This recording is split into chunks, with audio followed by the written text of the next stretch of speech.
Homiladorlikning ilk belgilari. Homiladorlikning ilk belgilari ayollarda turlicha namoyon bo'ladi. Birinchisi hayzning to'xtashi. Bu aniq belgi.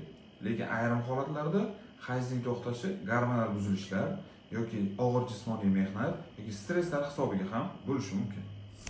Ertalabki holsizlik va ko'ngil aynishi. Ko'pchilik ayollarda homiladorlikning 4-6 haftasidayoq boshlanadi.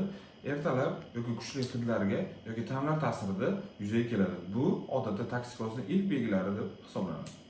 Ta'm va ishtahani o'zgarishi. Ko'pchilik ayollar nimadir yegisi kelib qoladi yoki sho'r, bodring yoki go'shtli mahsulotlarni havas bilan yeydi yoki ularni umuman yegisi kelmaydi. Holsizlik va uyquchanlik. Bu odatda organizmda progesteron miqdorini oshishi hisobiga yuzaga keladi.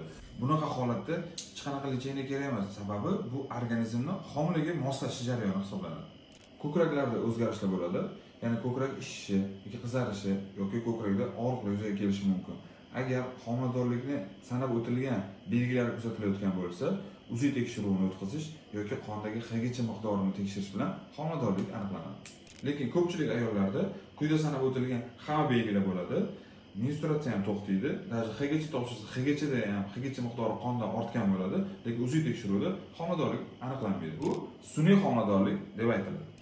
Faqatgina UZI tekshiruvida aniqlangan homiladorlik haqiqiy homiladorlik hisoblanadi.